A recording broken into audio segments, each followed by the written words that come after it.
ఏదైతే చెప్తా ఉన్నారో ఇక రాజ్యాంగాన్ని మారిస్తే మొత్తం ఏదో ఆటవికమైనటువంటి రాజ్యం తీసుకొస్తారు, నియంతృత్వం రాజ్యం తీసుకొస్తారని చెప్పేసి ఏదైతే మాట్లాడుతున్నారో ఇది తప్పు.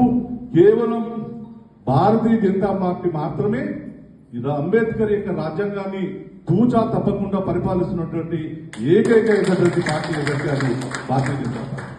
సో అందుకోసం ఈ మధ్యకాలంలో మీరు కూడా చూశారు, కాంగ్రెస్ పార్టీ సంవిధాన్ను సంరక్షించాలి, అంబేద్కర్ యొక్క ఆలోచన విధానాన్ని పెంచాలని చెప్పేసి గ్రామాల్లో చాలా తిరిగారు.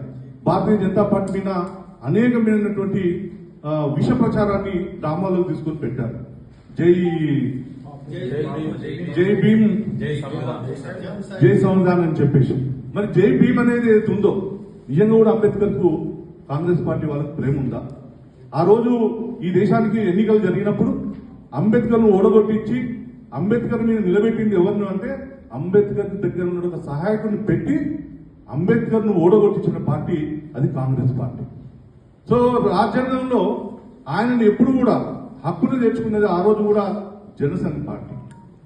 అంబేద్కర్ ను ప్రపంచానికి ఒక గొప్ప జ్ఞాని అని చెప్పి అంబేద్కర్ యొక్క జీవిత చరిత్రను మరి ఈ రోజు పంచతీర్థాల మీద ప్రపంచానికి ఒక అద్భుతంగా అందించింది ఎవరు అంటే అది నరేంద్ర మోడీ ప్రభుత్వం.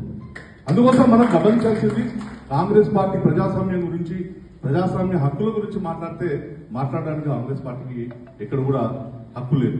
ఎందుకంటే ప్రజాస్వామ్యంలో దేశం కోసం అనేక మంది స్వాతంత్రం కోసం పోరాటం చేశాం.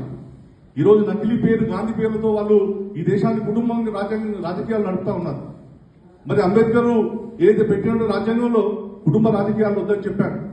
అంబేద్కర్ గారు రాజ్యాంగాలు ఈ దేశంలో రాజ్యాలు ఉన్నాయి, వాటన్నిటిని కూడా తీసేసి మరి ప్రజాస్వామ్యం అనేది రావాలంటే ఆ ఓటు హక్కును, ఓటుకు ఒక విలువనివ్వాలని చెప్పేసి గొప్పగా ఆలోచన చేసిండు.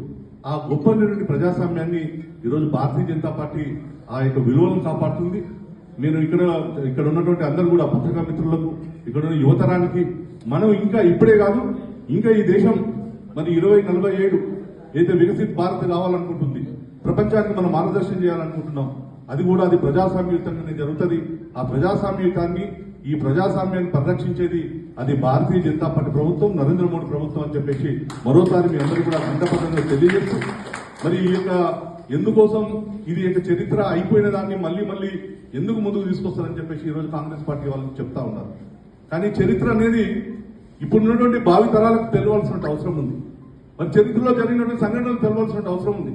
మరి ఈ యొక్క ప్రజాస్వామ్యాన్ని పరిరక్షించుకోవాలనుకున్నప్పుడు మరి గతంలో చేసినటువంటి పాలకుల యొక్క అన్యాయాలు కావచ్చు, పాలకులు చేసినటువంటి వికృతులు కావచ్చు, ఈ చరిత్ర తెలుసుకున్నప్పుడే మళ్ళీ